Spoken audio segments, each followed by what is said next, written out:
Number one question. Growing up, I placed a lot of importance on being fair, but recently I've noticed it can lead to frustration and anger. How can we hold fairness as a value in a skillful and sustainable way?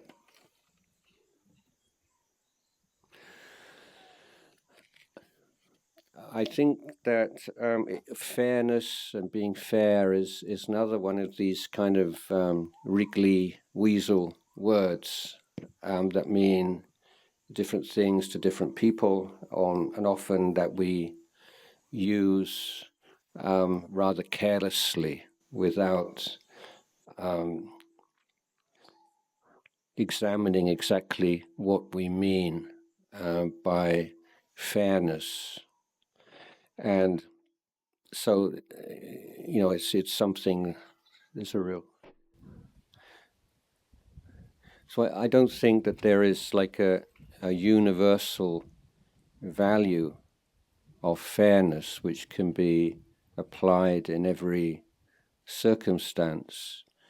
But fairness is a legitimate, I think, a valid concept within certain clearly defined parameters. So if you have a situation which there are rules and that everybody signs up for the rules voluntarily, and that there is no special dispensation for, say, someone who is senior or elder or something in the group, then everyone is treated equally according to those rules. And then within that kind of environment, that kind of context, then fairness can be a valid concept, I think. But in most cases, I would say try to think about situations in other ways. I don't think fairness is always the most constructive or wisest way of looking at events and relationships. For example, if children say, it's not fair, he got this and I didn't. So from a child's point of view, brother and sister or siblings, they're exactly the same, and they should be treated the same way, and particularly in regards to things that you want and the other sibling is being given. But from a parent or a teacher and a student, you're looking at an elder and a younger, perhaps a boy or a girl, different personalities, different challenges, and you're looking at it more perhaps like a doctor, and what is the best medicine for this person or this child. And so it'd be ridiculous if a child was to say, I want some of that medicine. You gave him all those pills this morning, and why didn't I get any? It's not fair. Well, yeah, because he's not well, and those are the pills he needs. And some people benefit from encouragement and praise, and some people get lost in it. So if a teacher or a parent gives different amounts of praise, for example, it's not being fair or being unfair, but you have certain principles, underlying principles and goals in mind. So when people get upset about fairness, they have certain values, certain concepts, certain ideas, which they tend to assume are universal, and then get angry with people who don't look at things in the same way. So that's maybe all a bit abstract, isn't it? But the point being that fairness is a word that you really need to look into, and what you really mean by fairness. When I was at school, I wrote a paper saying that society would be fairer if people who swept the streets and people who worked in coal mines and people who had dangerous and dirty jobs were given very high wages, and people whose jobs were inherently satisfying, like artists and doctors and sports people, that they had very low wages because they're already enjoying their careers. They don't need the extra money, whereas people with very difficult and dangerous jobs, they should be the people who are most compensated. And so it was more kind of just to get on the teacher's nerves, really, more than anything else. But, the idea of what's fair and what's not fair, it comes from certain values. And as I say, people have different values and so different ideas about what's fair. Whatever the case, anger, frustration, this is feedback to you that you are looking at the matter wrongly. There's like what Ajahn Chah would call wrong thinking in your mind. Because negative emotions like that cannot arise unless there is a fundamental misperception of the situation. So when there's anger, then we're looking at the root, the thinking that lies behind the anger. I'm not saying it's bad to be angry, but saying this anger is based upon certain kind of craving. For example, the desire that it should be like this, and unwillingness to accept when it is not how I want it to be or I think it should be. And so the opposition to something as being unwise or that should be changed, that's not a problem. But the anger and irritation doesn't make things better. It's a unwise grasp, unwise attention to the conflict or the difference of opinion. So when there's that anger and irritation, then look, is there that word, it shouldn't be like this, it should be like that, and all that kind of thinking is always going to cause you suffering, and it's not going to help alleviate matters which should be changed.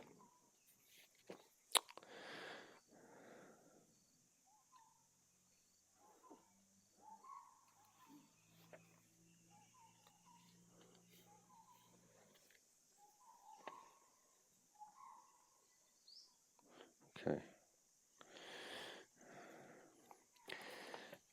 Surrounded by ignorant and delusional people, so better take this as into the practice of what extend, better withdraw. Your thoughts on this are. Yeah, I think I got that.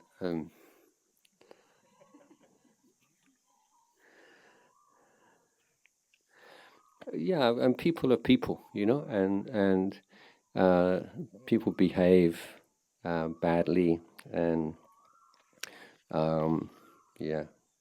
ignorant and delusional and so on. But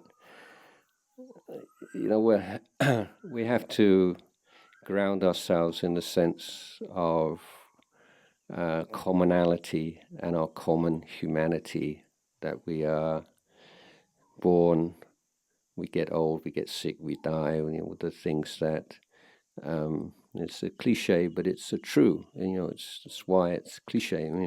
Things that unite us are far more than the things that divide us. And the word ignorant and delusional, they're just two easy words, they're lazy words, aren't they? They're just kind of ways to put people down. And what does it mean to say ignorant? Yeah, I mean, everybody except for an arahant's ignorant. What do you mean by that? It's just a way of saying they're kind of bad people or stupid people. Delusional. Yeah, I mean, everyone, apart from arahants and enlightened, everyone's delusional to one degree or another. So, what is the particular kind of ignorance and delusion we're talking about here? And is it... so those words are both kind of sloppy, lazy words, and they're also very imprecise. And they're based upon our perception, and maybe they think that you're ignorant and delusional as well, and deciding whether or not to say goodbye. So I think the criteria here, there are two criteria really. Firstly is that if those people who you have decided are ignorant and delusional are such to the extent that they not interested in keeping the 5 precepts, then that's a kind of bottom line. The 5 precepts is not like the standard as much as the bottom line. It's and if people have generally no interest in basic ethical standards, but are just caught up in their own desires and for enjoyment and stimulation and wealth and luxury and so on, then those people are better. You keep a distance from them when you can.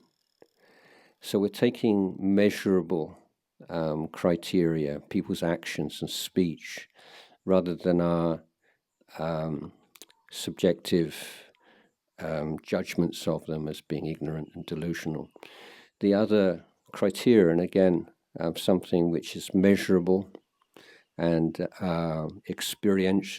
able to be experienced, is in our relationship with those people overall, do we see the unwholesome dhammas in our own mind increasing or decreasing, and wholesome dhammas increasing or decreasing? So this for me would be a better basis for some consideration, whether these people, mixing with these people, what effects it has on our own commitment to kindness and generosity and precepts and spiritual cultivation, and to what extent that they have basic ethical principles, and particularly in terms of 5 precepts.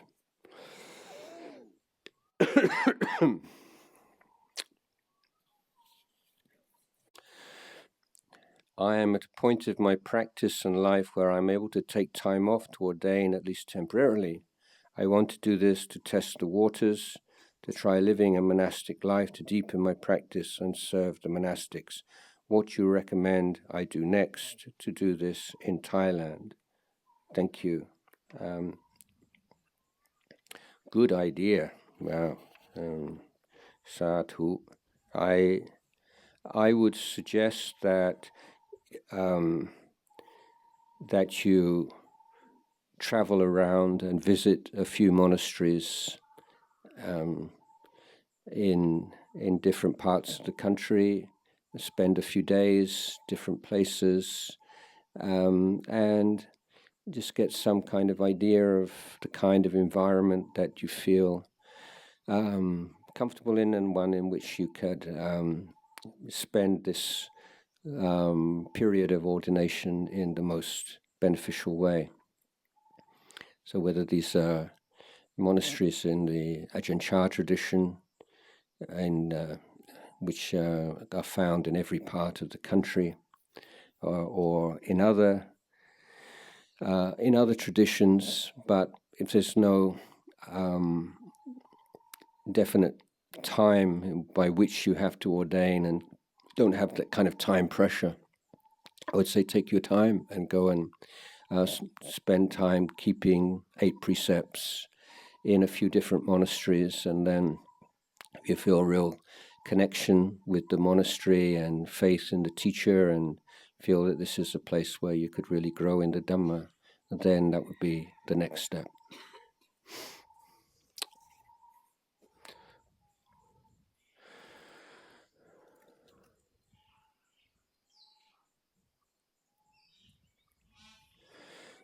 I have a strong pain in my knees from an accident when a car hit me.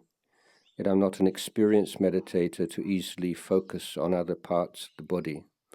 Could you advise? So,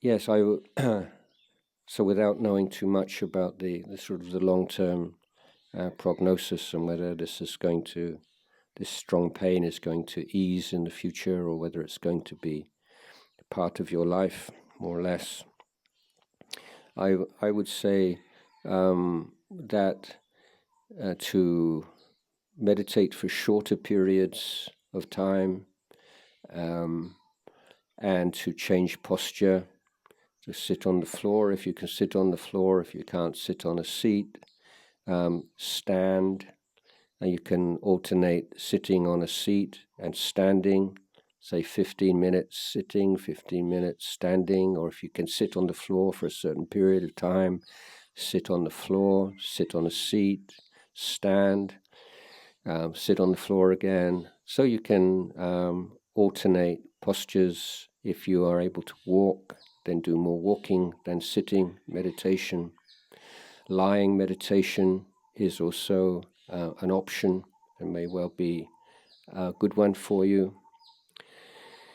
So there are different ways that we can adapt the formal meditation postures to accommodate physical difficulties and illnesses and aches and pains.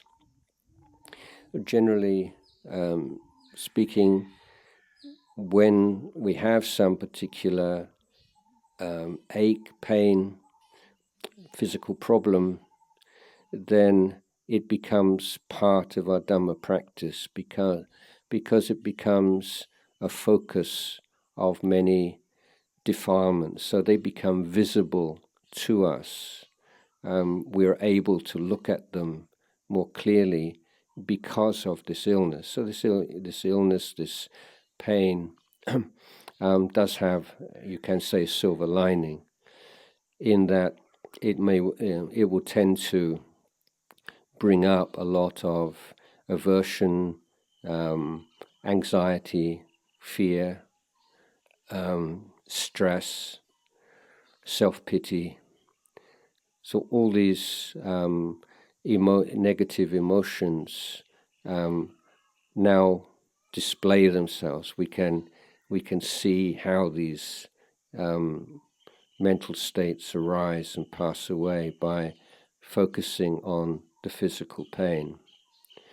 And if we do that to the extent that there is a separation in which we are aware of the physical pain, the body as one thing, the vedana, the physical pain another, and the emotional reactions to the physical pain as something else, then we make real progress in Dhamma.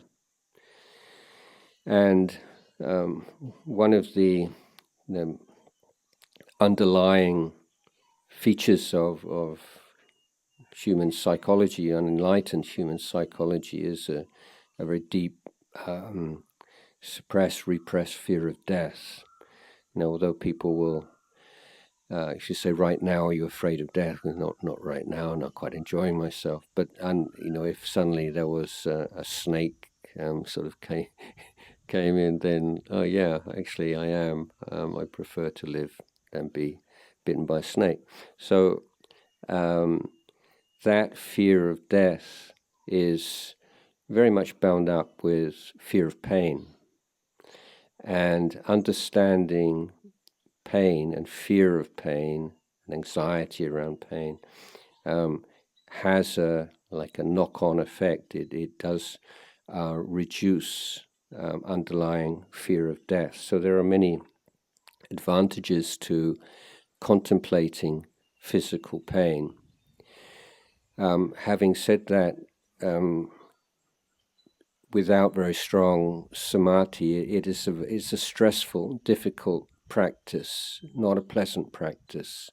And so you should know your limitations and not feel now I've got this pain, this is my meditation from now on, looking at pain.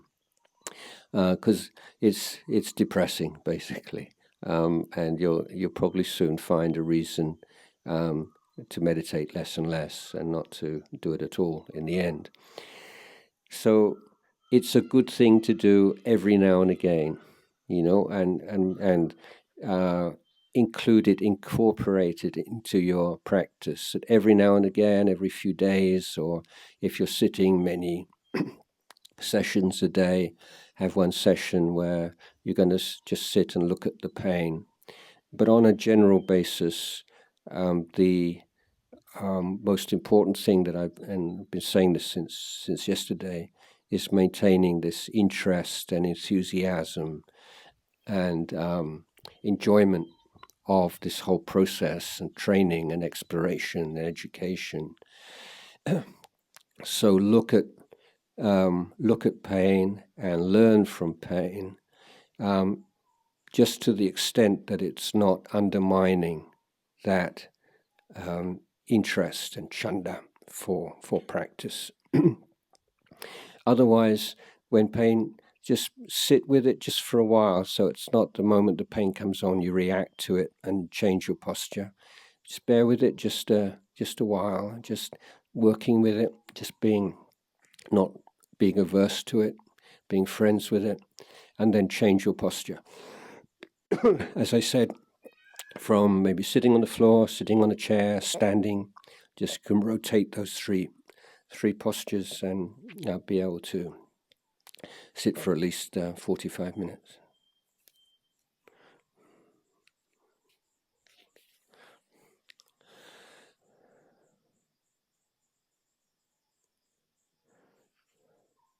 Okay. I am getting over someone and can't seem to settle the mind at all. May I know how to manage grief with metta for myself? Yeah, any kind of separation, whether it's separation through death or the end of a relationship, friendship or a romantic relationship, it's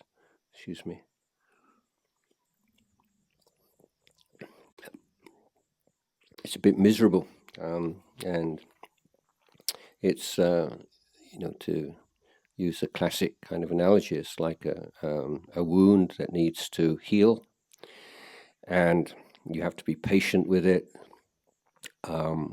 If you want to get rid of the grief, then you're actually feeding the grief. So this is the tax you pay. This is the karmic consequence of emotional attachment. At the end of that attachment, that relationship, there is this feeling of grief. But we don't have to repress it, push it away, reject it, and we don't want to indulge in it. But we simply say, yeah, this is it. Right now, there is this grief from the end of something. And it doesn't follow a timetable, so be patient. And if the mind start to wander and going back to things that were said and done, or things that should have been said and done, or concocting imaginary conversations and that should have taken place and didn't, and the way the mind goes on, just recognizing that and just say, oh, this is Mara. Mara's come to visit. So it's normal, natural. And so that's a metta for yourself is just simply being a good friend to yourself. So being a good friend to yourself is not doing things and saying things and thinking things that cause yourself suffering. So it's not like an attitude to yourself, but it's a practical, moment by moment, wise, friendly way of dealing with your body, speech, and mind.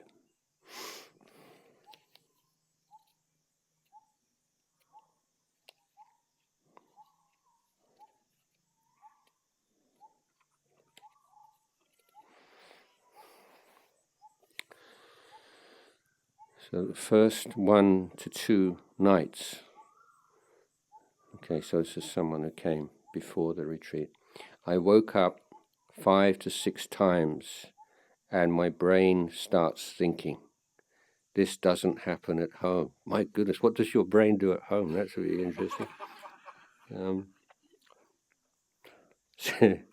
Seems the volume of meditation is winding up the mind. What's your explanation, please?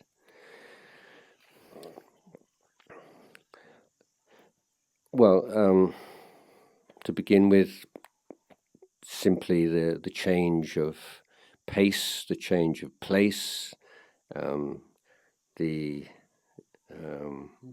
change of times when you're getting up and going to bed, and so that's stressful, isn't it? That's going to have some effect, and there's some excitement and anticipation, and the ways that we're thinking about and framing this whole period of time that we are together. So I don't think that meditation is winding up your mind, but your attitude to meditation, or the hopes and fears and expectations and so on and so forth, which you're building upon this retreat, are more likely to be the cause. So before you go to bed, really calm body and mind, and if you wake up, then just meditate, and you fall asleep again, and it's all win-win situation. If you wake up, meditate, fall asleep, meditate's good, sleep's quite good, it's all good. Yeah, it'll be all right. I'm sure over the next day or two it'll change.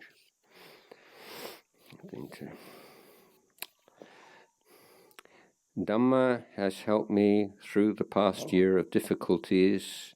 Thank you for having us back again to continue our practice. When I was eating earlier on, I noticed a sense of dread.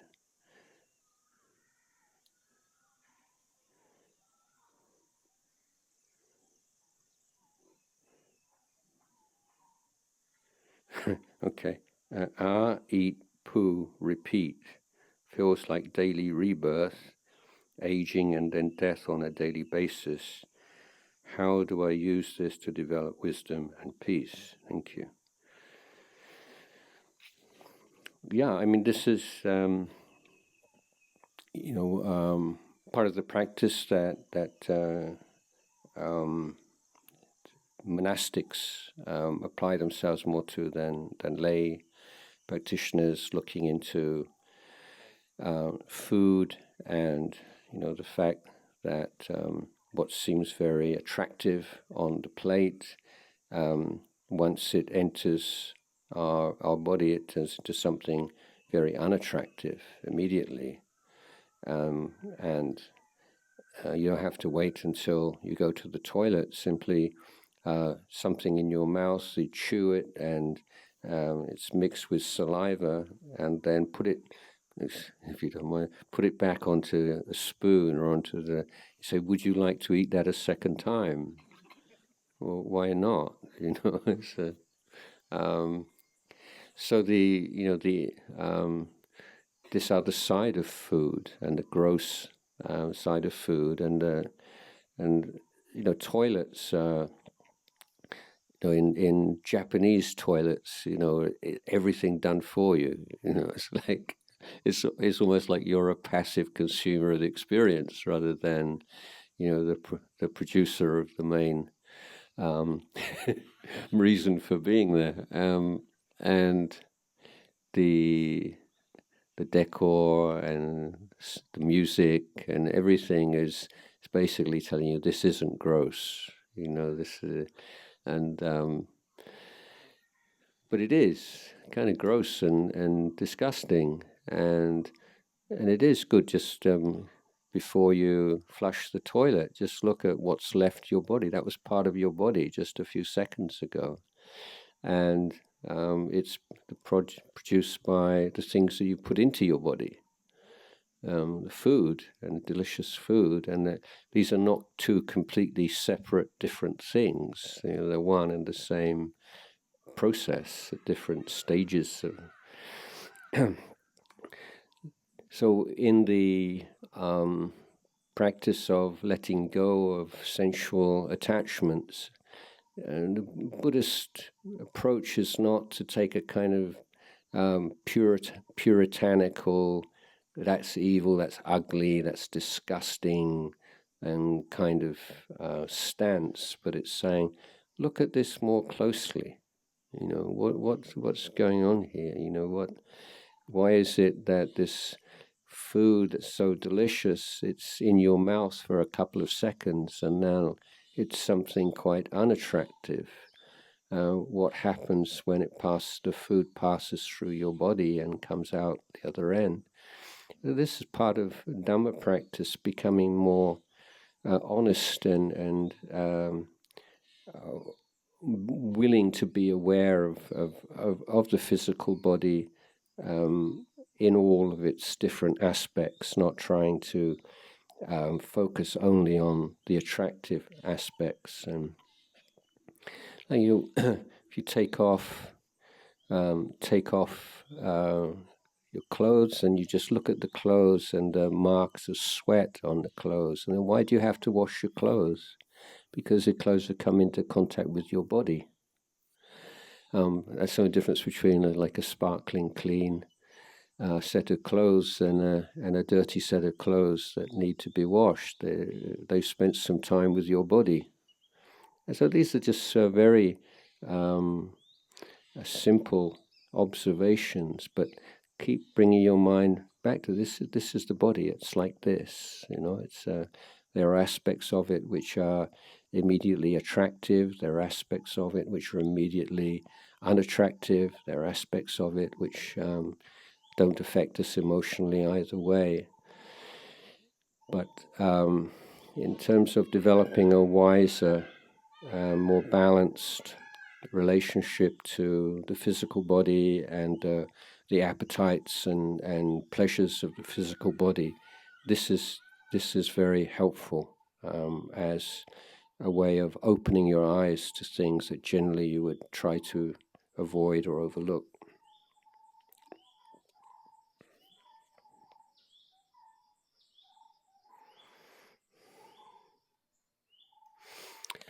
Okay, dear Ajahn, for your consideration, please.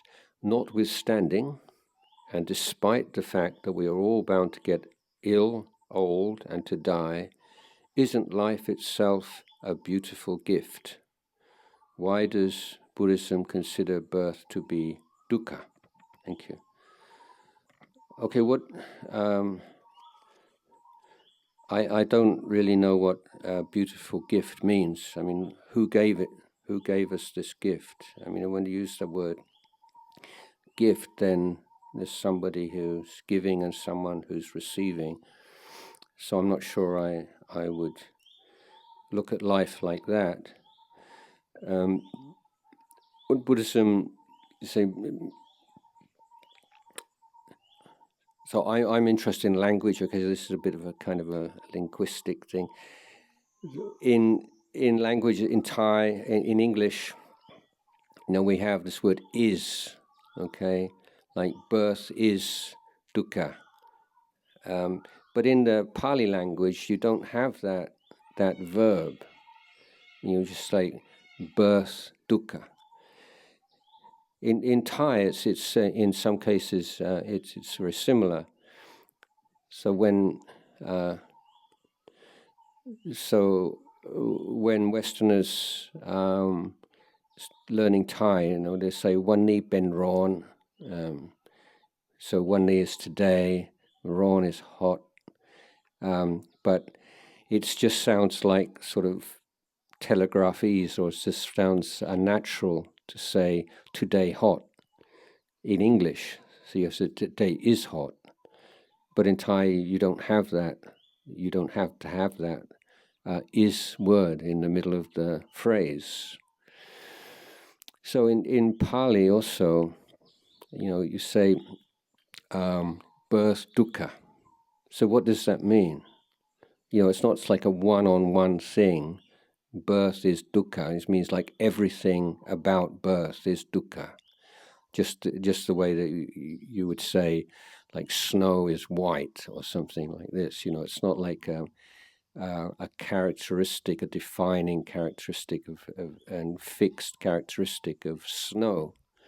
And dukkha is the koan, the mysterious word that only arahants understand. And so we have all these words to translate it, and every translator has to, on the first page of a translation, they have to have a little footnote saying dukkha is not really covered by this word, but there's no real choice. And whether it's unsatisfactoriness or suffering or ill or many different ways of words which don't cover the whole meaning of dukkha.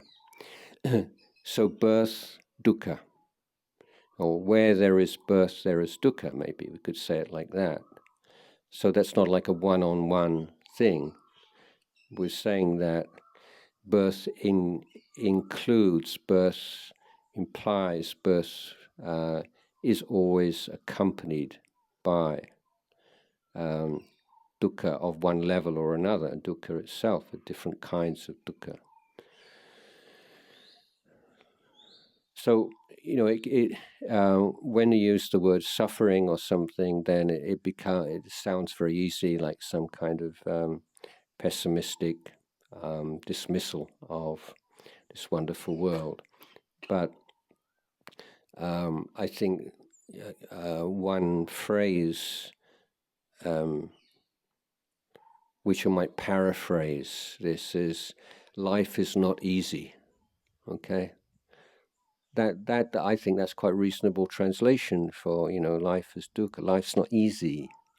Well, why is it not easy? Why isn't life easier than it is?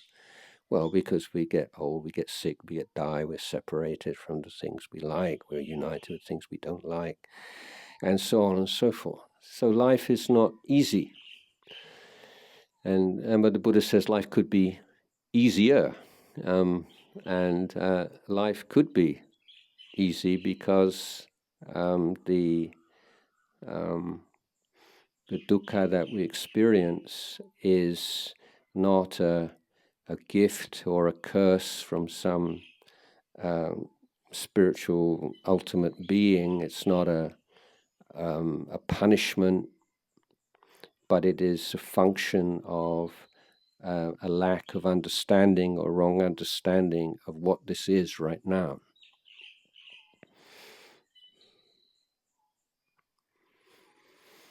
So, in fact, dukkha is probably the most optimistic of all religious teachings, rather than pessimistic, because it's one of four noble truths where the Buddha says this is not, like original sin, something you just have to put up with. It's not like inexorable karma that you have to endure, but it is something that you are creating moment by moment because you don't understand the way things are. And if you train your body, speech and mind using the Buddha's teachings, then you will stop creating that dukkha. Dukkha is something you do to yourself. Yeah. So when you're born, you do dukkha to yourself, and you don't have to do it. That's what the Buddha is saying. I think that's quite optimistic. Dear Ajahn, I struggle with the fourth precept, especially when the words come out before I can stop them. Please kindly help with a step-by-step guide on how I can improve. A step-by-step guide. Well,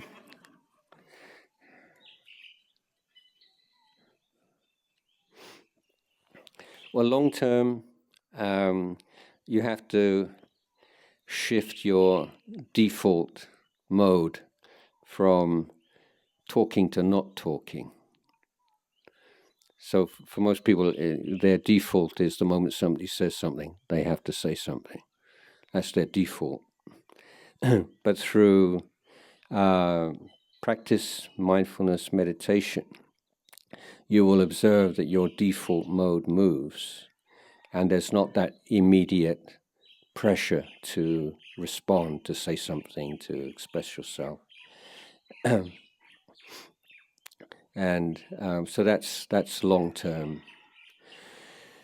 Short term, I mentioned yesterday that the precepts are, each one of them are objects of mindfulness.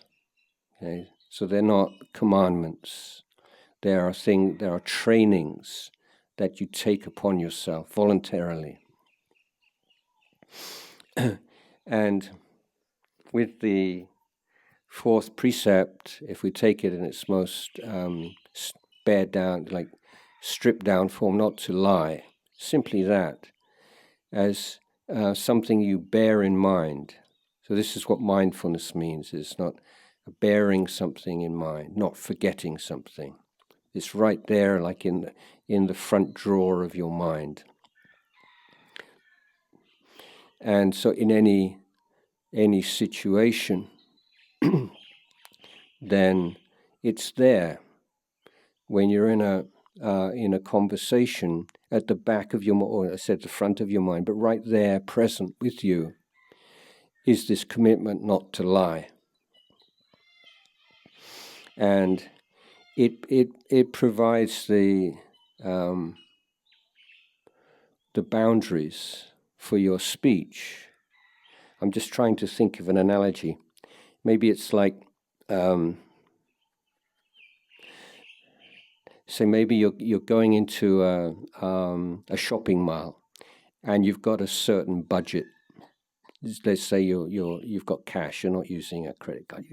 And you can go shopping in this mall and buy things that you want, but you're constantly aware at the back of your mind, or with your mind, is how much money you've got. And maybe you'd like to buy this, but if you buy this, then you won't be able to buy that. So it's not, it's there constantly in your shopping. You're aware how much money you have in your pocket. And it gives you a boundary. And I'll see if I can come up with a better analogy.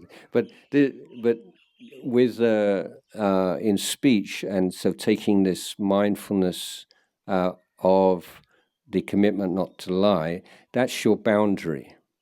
You may wish to say something that will make people like you, or prevent them disliking you, or whatever, but you are not going to cross that line of telling a lie. And because there is that kind of dedication, then all of these minor kinds of defilements that usually are very hard to trace or to keep track of in a conversation, where, as they say, you may be exaggerating something to make yourself more likable, or you're censoring some things because you don't want that person to lose any kind of respect or like for you, or you want something or you don't want something. Having that fixed point, or the other analogy is of a boundary of what you are willing to say, what the line that you will not cross consists of, it illuminates all the passing intentions that lie behind speech. So it is very much a mindfulness practice. So taking the precept, and it's not that, oh, now I keep me for precept, but it has to be a moment by moment commitment. You have to give weight to it. This is what respect means. Respect means giving weight to something, giving significance to it, upholding it in your mind, giving it importance. And it's more important to you to keep your precept than to gain some advantage by breaking it. So yes, most simply is using that fourth precept as an object of mindfulness, something you're bearing in mind during conversation.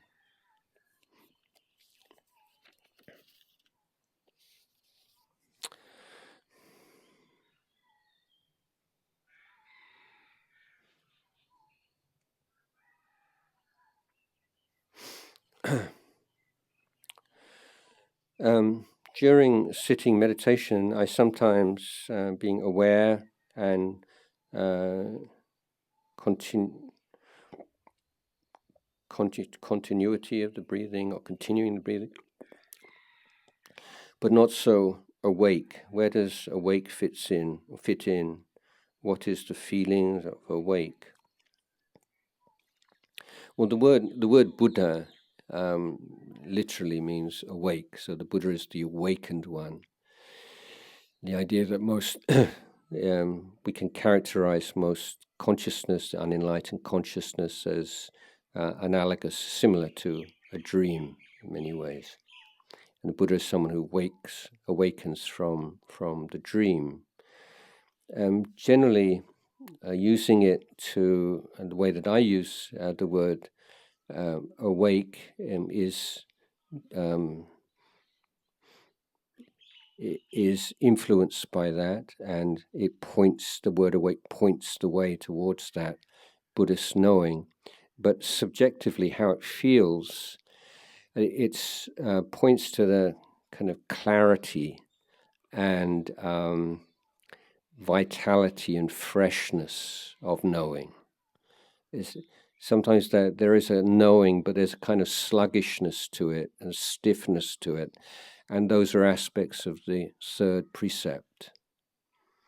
So it's not that you're completely, unaware of the breath, but there's no real vitality and clarity and kind of vividness. Yeah, another word would be vividness of the object. So one teacher, Tibetan teacher, I think, talking about this, and he said, imagine a child going to a zoo for the first time and saying, "Oh, a giraffe, that rhino, that kind of wide-eyed wakefulness. Yeah, it's like freshness, clarity.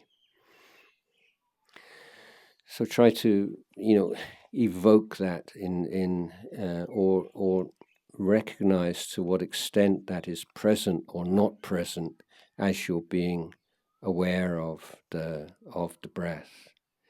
It can also relate that to on initial meditation practice to quality of sampajanya, which is accompanies mindfulness.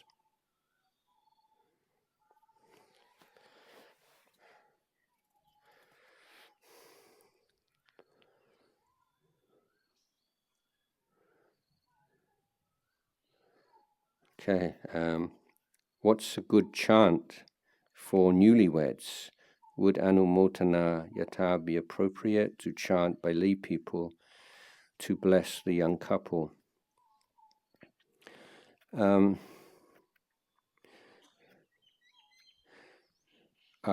don't think that Yata would probably be best for lay people. There's the general kind of blessing chant which monks will chant on auspicious occasions is the Mahakaruniko. What do we call it? Jayanto. Yeah, it's the Jayanto chant. Jayanto Podiya Mule. Just when there is like sprinkling water or any kind of auspicious occasion or planting trees or when anything, that's the sort of the go-to chant, Jayanto. But if you want more than one short chant, then the Mangala chant, which we chanted last night, which is a recitation of all the auspicious qualities in a human life, it's a blessing, but it's a specific kind of recounting of all the blessings that we would wish the newlyweds to develop and cultivate in their lives. So the chant beginning as Sevana Chabalanang and the Jayanto chant would be my answer.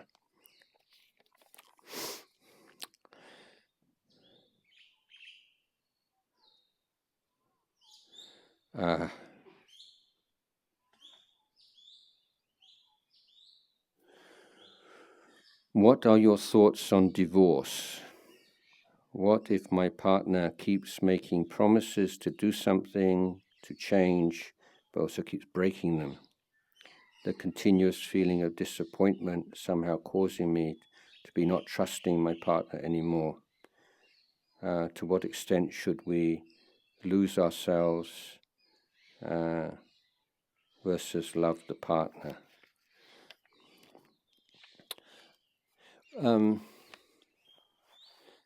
So, marriage in a Buddhist culture is a different thing from marriage in Christian culture, or perhaps Islam is something else again.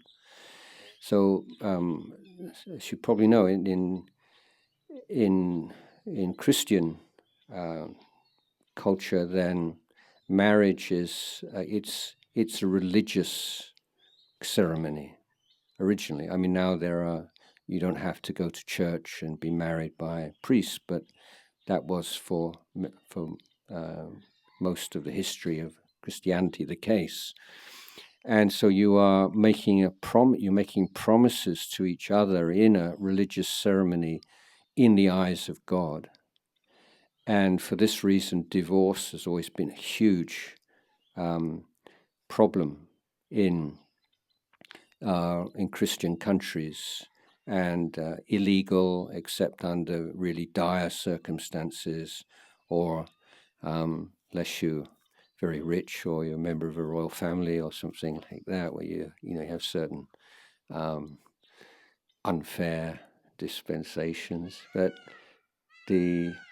it's such an issue because it's a religious binding of two people and has religious significance. Whereas in Buddhism, it's not.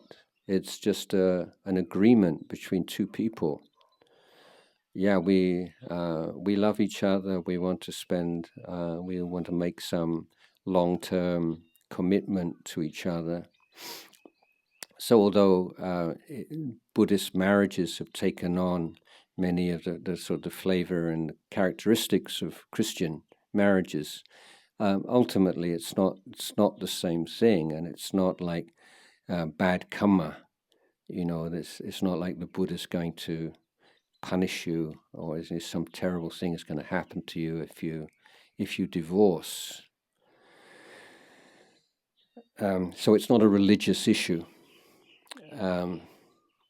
But having made commitments to each other, then I think it's important to, and very few couples do this as far as I can make out, they have certain agreements and certainly about what is a bottom line, and so like if you become a monk, for example, it's like getting married. When you have these, like parajika, you have these 4 rules which say, you can make mistakes as a monk, but if you have sexual intercourse, or you steal, or you kill somebody, then that's it, you're no longer a monk. And if it's not quite the same thing, nevertheless, I think it's good for people becoming married to really understand what is important. So for many men who are unfaithful to their wives, and they just assume that that's kind of normal, and that it's the wife's duty to just put up with it.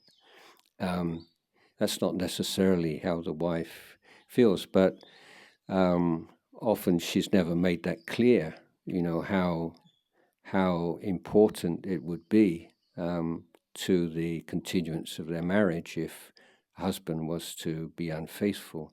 So a lot of things are left unsaid, which I think would be better spoken about before marriage. But in a marriage, there will be, and again, this is somewhat similar to monastic life, there'll be ups and downs, and times when monks want to leave and disrobe, and times when they're really happy with being a monk. And for this reason, my advice would always be to young aspirants that to make a commitment for like 5 years, if possible, so that you can just put that idea of leaving on the back burner for 5 years and just don't even consider it, so that you have experience of disappointment and discouragement and doubt and all these kinds of things without taking the easy way out. And after 5 years, you'll have been through enough to be sure whether or not you have the parami, or what's needed to make a life of this.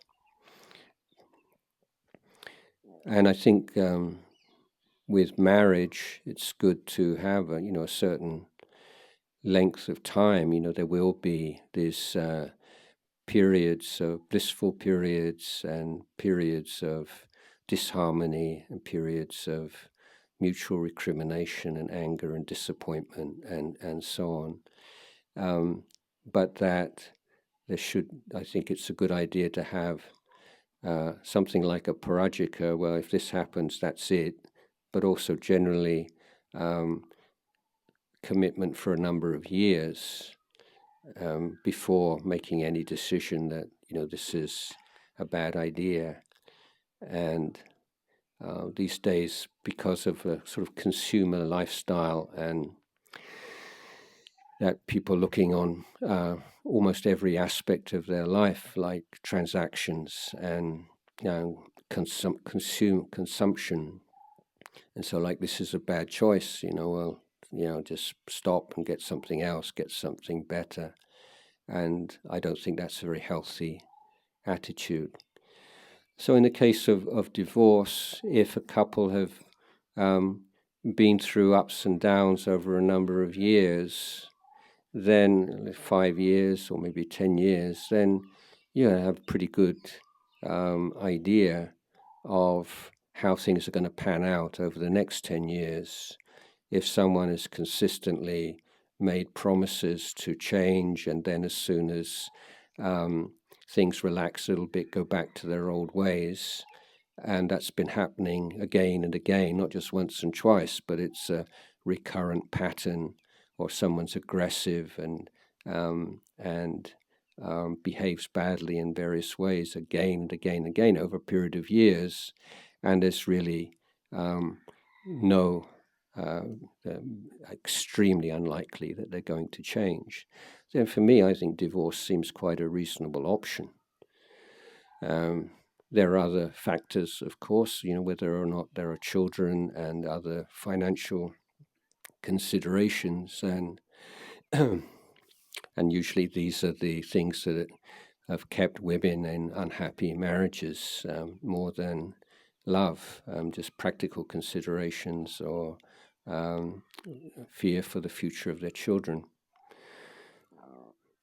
But I think that you love somebody, and it doesn't mean that you can communicate with them well. It doesn't mean that you're always going to agree with them, and there's going to be I'm sure you all know that it's a challenge, and marriage is not easy.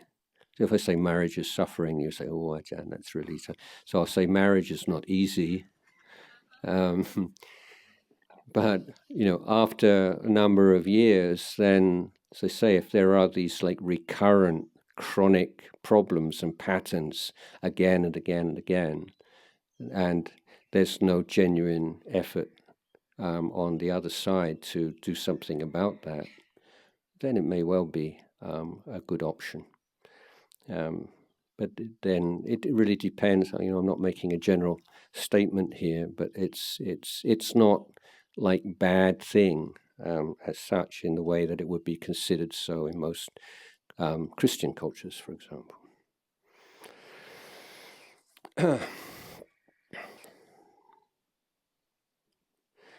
Can monastics attend a wedding? I was once told no, but I see a lot of weddings attended by monks on YouTube. Okay. Well, this kind of continues from the last question in that a marriage is not a religious ceremony. So monks are not priests who conduct weddings.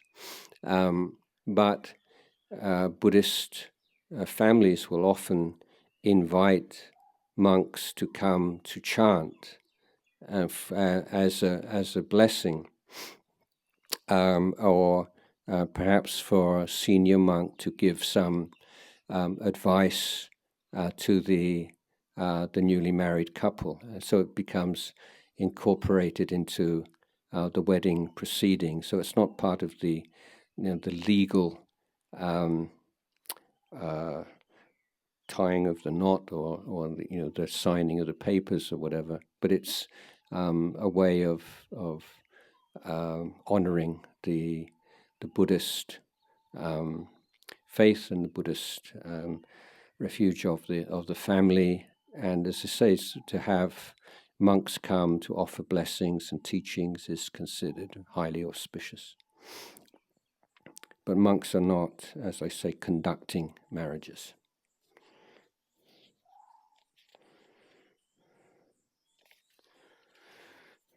And if it's a marriage where there's a lot of alcohol, then monks just sort of come in and go out again. They shouldn't be hanging around while people are drinking alcohol. Dear Ajahn, to cultivate metta, I often meditate with intention, may I abide in well-being at base. At ease, okay, sorry. Start again.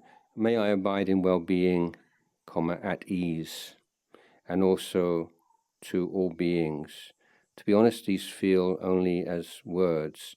What would be your advice to include in my practice to complement? Yeah, I have the same feeling. Those may I be well, may I be happy. They seem kind of bland statements to me. I've never really found them very, very useful. I think that to be, as in many areas of life, to be precise and specific is a lot more helpful. For example, may I know the joy of generosity. May I dwell in the joy of generosity. May I dwell in the happiness and peace of someone whose precepts are pure. May I dwell in the happiness of a mind free from anger and ill will and full of kindness for others. So taking things that are meaningful to you, things that are goals, spiritual goals in your life, and then make them the basis of the metta. So you aspire to be kind. May I dwell in kindness. May I know the joy of kindness in my heart, unbounded kindness in my heart. May my kindness in my heart never disappear. May I spread and include all beings. So I think this for me is more meaningful rather than saying may all beings be well. It's kind of, for me it's not very, very profound. But if you say, may I always, in every circumstances, dwell in the kindness for all beings, for me that's a lot more powerful.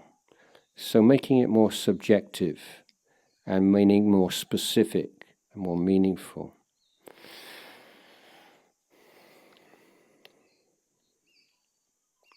Okay, I think that's enough for today. ครับขอบโอกาสครับอันดมยังโอวาทกถาสาธุการังทัทามเสสาธุสาธุสาธุอนุโมทามิ